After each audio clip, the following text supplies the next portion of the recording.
Well, last week I'm going, oh, was that this? Yeah, there we go. Let's start over. It's Easter Sunday. So blessed to be with you guys. So blessed by what God is doing in our midst. So blessed by the baptism we had this week. So blessed by the work that the children's ministry did over at Lipscomb Academy on Tuesday. So blessed by the things that happened with Rita on Friday. So blessed by the Easter egg hunt we had yesterday. But so blessed to be the children of God who have gathered this morning. And we get to announce what is a special thing to announce on Easter Sunday morning. It's on the screen for you. Christ has risen, and then the reply is, yes, he has risen indeed. And I'd love for you to say that with me this morning. I'll say Christ is risen, and you add, yes, he has risen indeed. Is that all right? Okay, ready? Christ has risen. Yes, he has risen indeed. Let's try it one more time. Christ is risen.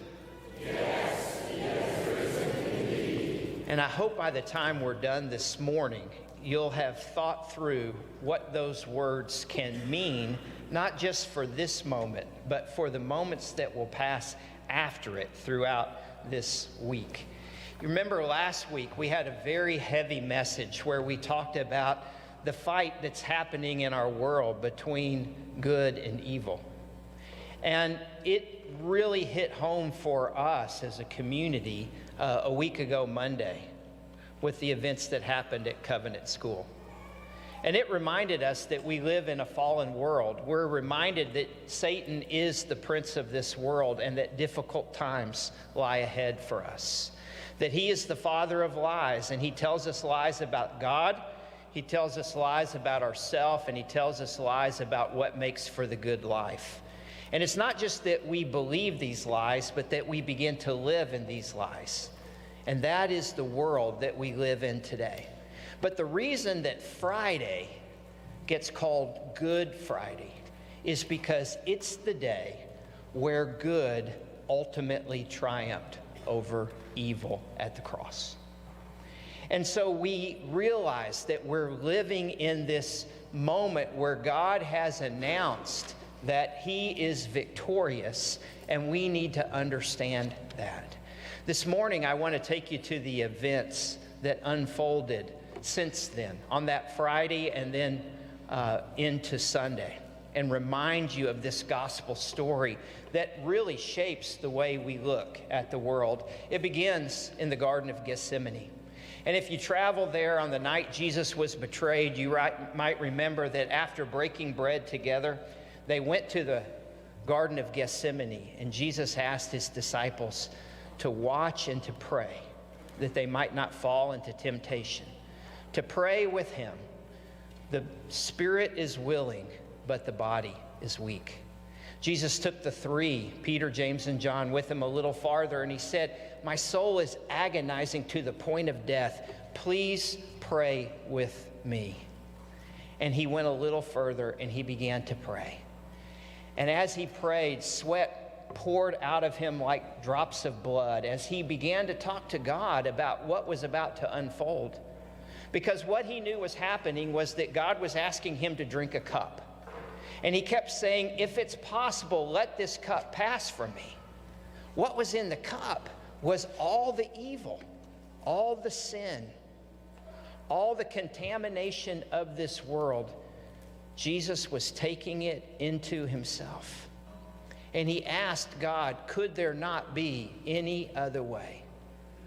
But not my will, but your will be done.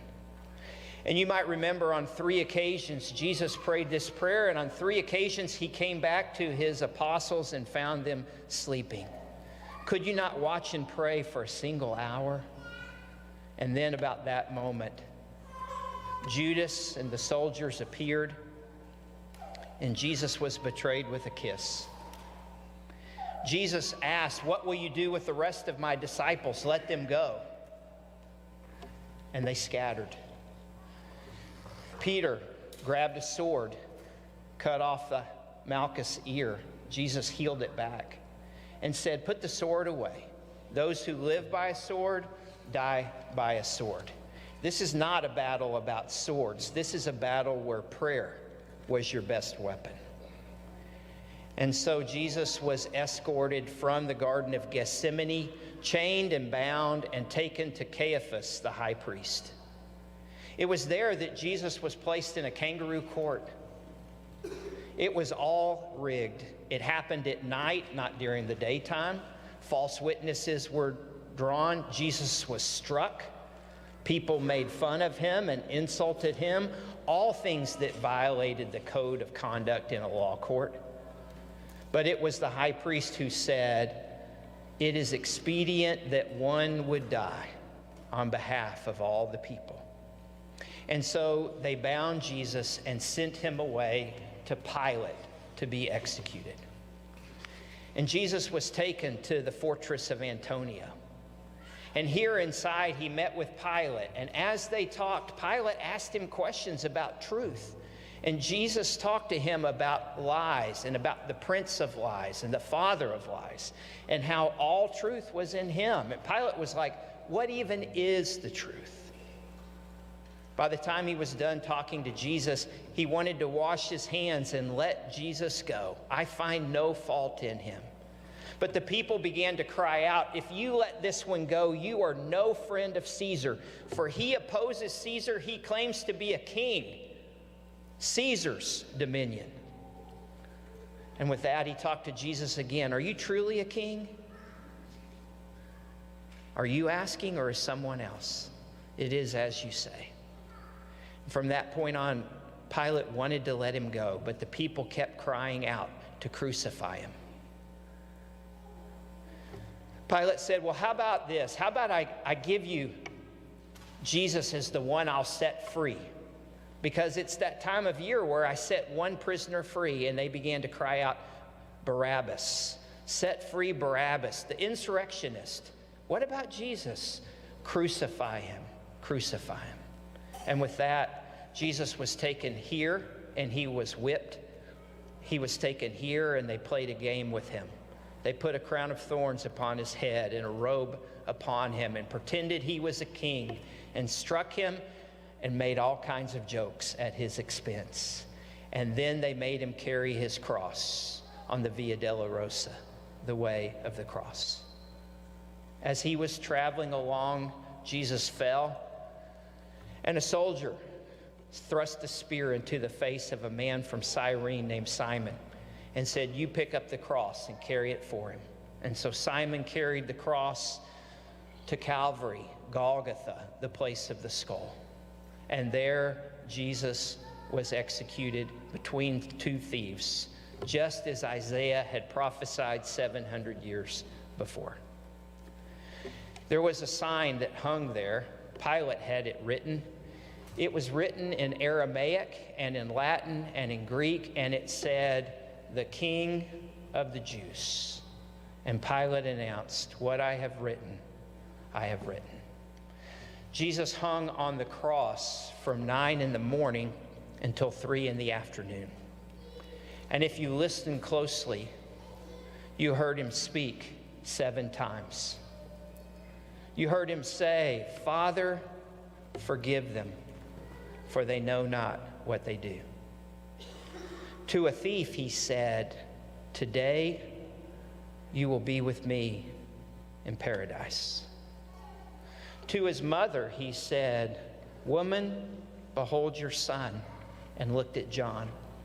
And then he looked at John and said, "Son, behold your mother." And John took Mary into his home. Later he cried out with a loud voice, "Eloi, Eloi, lama sabachthani," my God, why have you forsaken me?" As things came toward the end, he cried out, "I am thirsty." A little bit later, "It is finished." And then he said, "Into your hands I commit my spirit." And with that, Jesus breathed his last. And at that moment, The curtain in the temple that separated the Holy of Holies from the rest of the temple was torn in two from top to bottom. It was as if God was announcing the way has been made right again. We're back to the days of the Garden of Eden where God and man can dwell together. The price has been paid. Your sin has been atoned for. They went and asked for the body of Jesus, and they asked, was he already dead? They sent soldiers to break his legs, but he was already dead, and so a soldier thrust a spear into his side. And John watched as a mixture, a separation of blood and water flowed from his side. Sorrow and love flowing, mingled down. Mary was there, and so were the women. And we can't help but look at this image and not think back to the day that Jesus was dedicated as a baby. And Simeon, the old man, was there. And he told Mary that day, a sword will pierce your own soul as well. Jesus was taken down from the cross, and Joseph of Arimathea, a rich man who loved Jesus but secretly came, asked for the body, and took it to this freshly hewn tomb in which no one had ever been laid. It was found in a garden. And Nicodemus, who had first come to Jesus at night, came with 70 pounds of spices. And they quickly prepared the body of Jesus because it was almost Sabbath day, the day of preparation. And so they did all that they could to prepare him for his burial, placed him in the tomb, rolled a stone over the tomb, and later that day, guards were placed there to seal the tomb and to keep it tight. We call that day Good Friday. But what we know is death is not the end of our story. We also know that Saturday occurred. And one of the things that we know about Saturday is that there's always a distance between death and resurrection. It's what the early church called the dark night of the soul. It's when you carry on your person the suffering and the anguish and the heartache and the pain of knowing that we live in a fallen world, that God is doing something about it, but it doesn't happen as quickly, as painlessly, or as effortlessly as we would like for it to. There's always that period of mourning, that period of mourning that hopefully one day gets turned to dancing on God's time. But it was early in the morning, on a Sunday morning, as Scott Tillman read for us. And the women came, wondering who would roll the stone away, knowing that the work of finalizing the preparation of the body of Jesus needed to be done. And they wondered who would roll the stone away, and when they arrived, they found it already rolled away, and an angel there with this important question: why are you looking for the living among the dead? He's risen, just as he told you he would. Now, go and tell his disciples that Jesus Christ is risen from the dead. And the women were so overjoyed and overwhelmed that they came running to find the disciples. And when the disciples heard him, it sounded like gibberish, like nonsense to them. They didn't understand what was taking place. But what we know is a race occurred. John and Peter went racing for the tomb. John was young, he ran much faster. Peter was an older guy like me. Took him a little longer. John arrived first, and he peeked inside. And what he saw inside did not look like chaos, but looked like order. It didn't look like a body that had been stolen. It looked like things were folded up nice and neat, just like they ought to be. And he began to wonder what was happening. And then Peter arrived, and he came running in too, and they saw even the face cloth folded up separately. When John saw this, it says, he began to believe. Later that night, two men were headed to Emmaus. And as they walked along the road, Jesus appeared with them. But he was hidden from them recognizing him.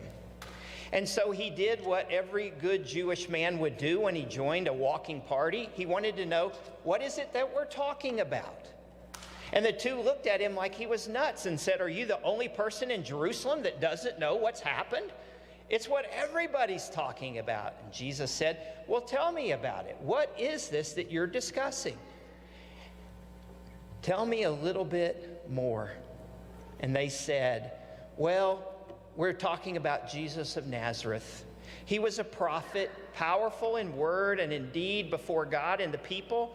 The chief priests and our rulers handed him over to be sentenced to death, and they crucified him. But we had hoped that he was the one who was going to redeem Israel. And what is more, it's the third day since this took place, and some of our women, they just really amazed us today. They went to the tomb this morning, but they didn't find his body there. They came and told us that there was a vision of angels who said he was alive. And some of our companions, they went running to the tomb and they found things just as the woman had said, but they did not see him. And Jesus began to say, didn't you see this coming? Is this surprising to you? How foolish you are and slow of heart, not to believe everything the prophets have spoken. They've been saying that the Christ, the Messiah, would have to suffer these things before he would enter his glory. And beginning with Moses and all the prophets, Jesus began to explain the scriptures concerning himself.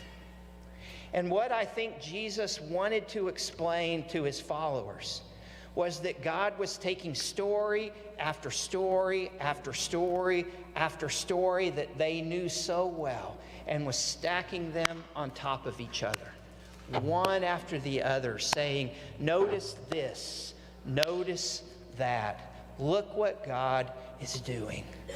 Think back to the story of Abraham offering Isaac, his one and only beloved son. Think about Isaac walking up the hill, carrying the wood and asking, where is the sacrifice? And Abraham saying, on the mountain of the Lord, God will provide a lamb. Think about the Passover lamb and the story of killing the Passover lamb, taking the blood, painting the door frame of the house so that those inside would be passed over. The substitute of the lamb's blood would take the place of their blood, and all who were inside the home would be spared. Think about the day that Moses took the blood of a bull, placed it in a bowl, and asked the people of Israel, are you really going to be faithful in following after God? Do you really want to be the people of God? And when they said, yes, we do, he took the blood and he began to fling it upon the people so that they'd all be marked by the blood. And that would represent that they are the people of God. And what God is doing today is marking his people through the blood of his Son, the Messiah. Or think about the Day of Atonement, when the high priest takes an animal and places his hands upon him and confesses all the sins of the people, everything they've done wrong in that year, every shameful, terrible, ugly thing gets placed upon this animal. And then you remember what they do with this animal. They send it off into the wilderness. And the high priest announces, as far away as that animal is from you, God has taken your sin away. And this is what God was doing through his Messiah today. Or think about the suffering servant Isaiah wrote about over 700 years ago. Think about what he says about God is going to take this one, and by his wounds we will be healed. That it is through his sins that we will be set free. that he will be pierced, that he will be bruised, that he will be broken. The punishment that brought him peace would be placed, that would bring us peace, was placed upon him, and by his wounds we are healed. Jesus would look at them and say, don't you see? The Messiah, Jesus, is the Lamb of God who takes away the sin of the world. But as they walked along, I think Jesus would have also said, and if you'd been paying attention, you would have noticed these glimpses of resurrection throughout God's story. You'd realize that when Enoch walked with God and was not because God took him, that was a foretaste of the resurrection. That when Isaac came down from the mountain as the son of Abraham, that was a foretaste of the resurrection.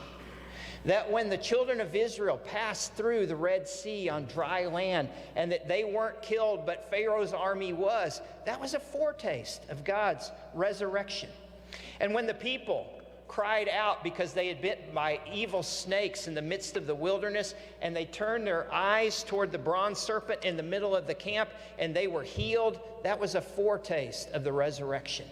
And when Joshua led the children of Israel to the Jordan River and the waters part and they passed through, another generation experienced resurrection.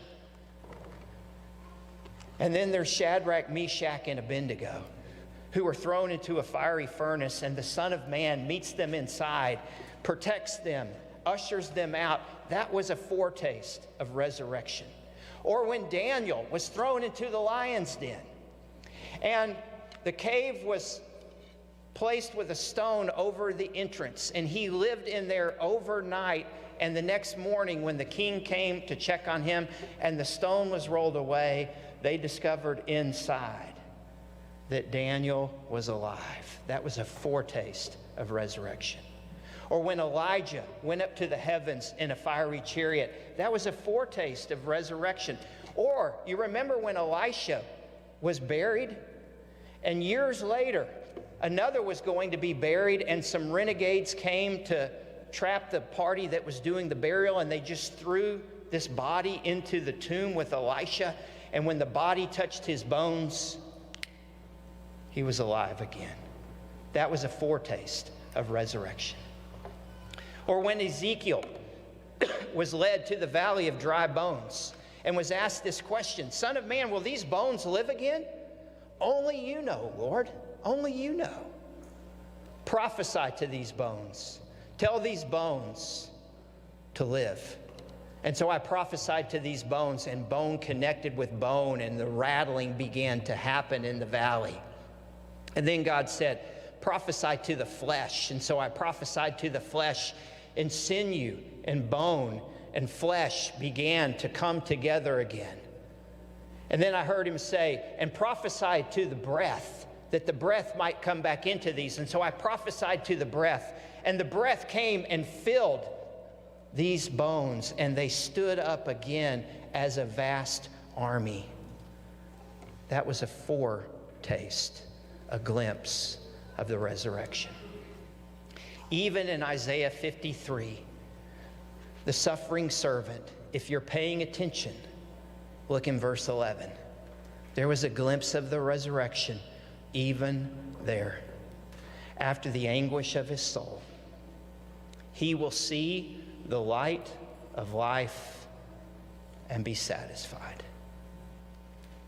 About that time, they came to the place where they were going to spend the night, and Jesus pretended like he was going to go on, and they said, come, abide with us. Fast falls the eventide. And so into the house he went. And as they sat down to eat, they asked him, would you like to say grace? And picking up a piece of bread, he held it up like he often had. He snapped it, and he said, blessed art thou, O Lord, who brings forth this bread from the ground. And he handed the bread to the two who were sitting there with him. And their eyes were opened. And they began to realize what had just happened? Were not our hearts burning within us as he talked with us on the road and opened the scriptures to us? It was night, but they got up and they ran all the way back to Jerusalem because they had a message that needed to be heard. It's the message that you announced at the beginning of our message today. They came running back to Jerusalem to tell the disciples, he is risen. Yes, he is risen indeed. And what we need to understand this morning is that everything we read about in our Bibles, everything from the beginning of creation all the way through the coming of Jesus into the world, was stacking story upon story upon story to say, this is what God is doing for you in Jesus Christ. This is what God is doing for you, removing your sin, setting you free, wiping you clean again, giving you new hope, making you the people of God. God is doing it all. And he's been giving us glimpses of resurrection all through the story so that we would know that God has power over sin, over death, and whatever we are facing today. Even Psalm 22, my God, why have you forsaken me, closes with these words. A posterity shall serve him. It will be recounted of the Lord to the next generation. They will come and declare his righteousness to a people who will be born, that he has done it. It is finished. God has done it all. And so we come this morning to remind ourselves that Christ is risen. Yes, he is risen indeed. I hope this morning that you'll ponder what that means for you. Because the world is telling you lies about God. And the truth about God is God so loves the world that he sent his one and only Son, that whoever would be found in him would have eternal life. The world is telling you lies about yourself.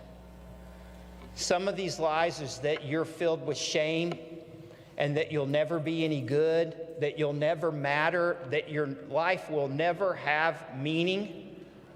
And God says, no, you're my child. For some of us, what we hear is you got to do it yourself. And God says, nope, you can't do it yourself. The only hope you have is Jesus, the Messiah. And the only hope you have of living the good life is to surrender your life to the one who has given his life for you. And so the message of this Easter morning is that Christ has done it all. He's done everything there is to be done. And what he wants to know is, will you surrender to him? If you've never given your life to him in baptism, that is participation in the death, burial, and resurrection of Christ. If you've given your life to him in baptism, but you haven't been living your life for him lately, this is the day to recommit your life to him. To ask that the same power that raised Jesus from the dead be the same power that revitalizes your life, forgives your sin, and re-strengthens you for the journey that comes ahead. This is a day for resurrection. This is a day to announce he is risen. Yes, he's risen indeed, and that changes everything.